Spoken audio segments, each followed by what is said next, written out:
Hello everyone, this is Dr. Hola Razouk and welcome to today's lecture which is about Parkinson's disease. What is Parkinson's disease? It is a movement disorder that affects mainly the older adults. How does it happen? There is a protein in the brain called alpha-synuclein.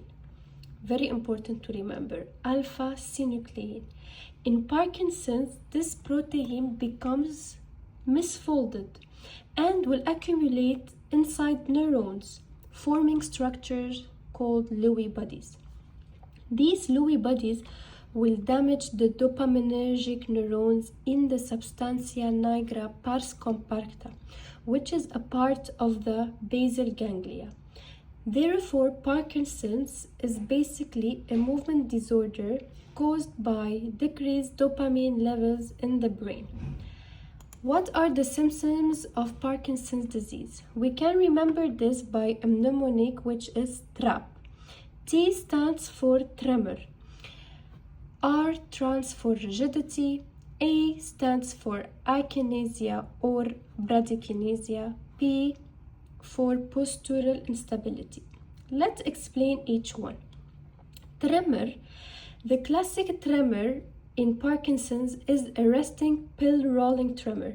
It looks like the patient is rolling a small pill between their fingers. It improves with movement and worsens with distraction.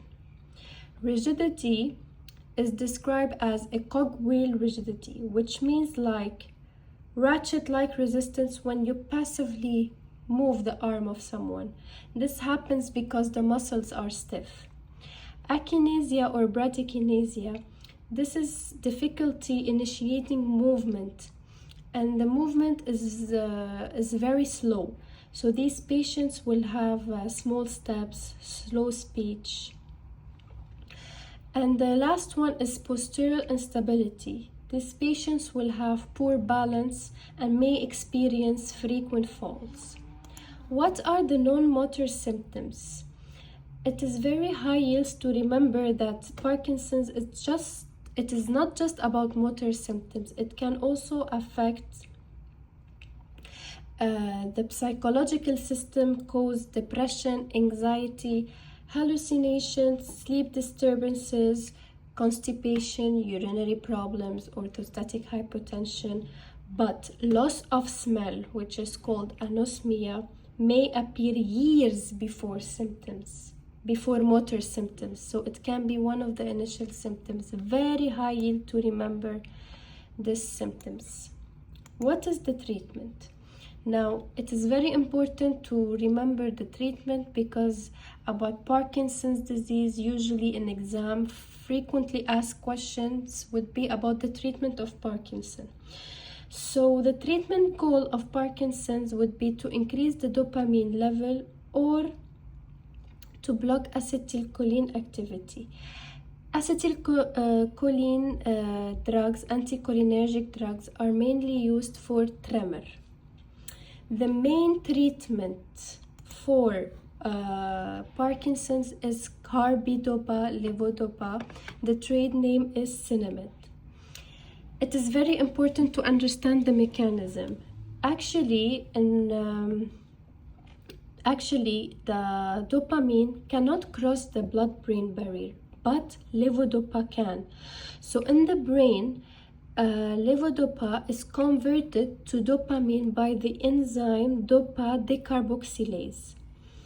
However, outside the brain, in the periphery, before reaching the brain, there is also a peripheral decarboxylase enzyme. The peripheral decarboxylase enzyme will convert L-dopa, levodopa into dopamine and cause side effects like hypotension, nausea, tachycardia. So that is why we combine carbidopa with levodopa, because carbidopa has as a function to inhibit the peripheral dopa decarboxylase, allowing more levodopa to reach the brain. The adverse side effect for levodopa carbidopa is on-off. Usually it is seen in advanced Parkinson's disease. The patients that are taking levodopa may have periods when symptoms significantly improve. So this is the on phase. And suddenly symptoms can abruptly return even while they are still taking the medication. This is the off phase. So the on-off phenomenon is like an unpredictable fluctuation between the mobility and severe symptoms while being on treatment. What are the other pharmacological treatments that can be used for Parkinson's? COMT inhibitors like entacapone, tolcapone, they prolong the levodopa effect. MAO-B inhibitor, monooxidase type B inhibitor like selegiline, rasagiline, they prevent the dopamine breakdown in the brain. The anticholinergics like trihexyphenidyl, benztropine, they are mainly used for tremor dominant Parkinson's. This is when the tremor is the significant symptom with minimal bradykinesia or gait problems.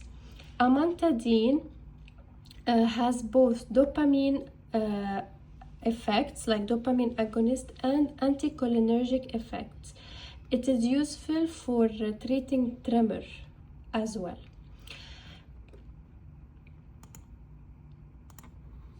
Now I am going to talk about what drugs can actually cause Parkinsonism.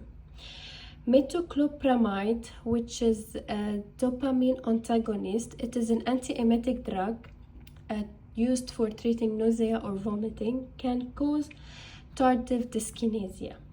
Also, antipsychotics like haloperidol, risperidone, these block the dopamine receptors and can cause also extrapyramidal symptoms. If the patient with Parkinson develops psychosis, then the drug of choice will be quetiapine because it causes the least movement side effect. To remember this, I have a mnemonic. The quetiapine drug keeps the movement quiet because of least movements.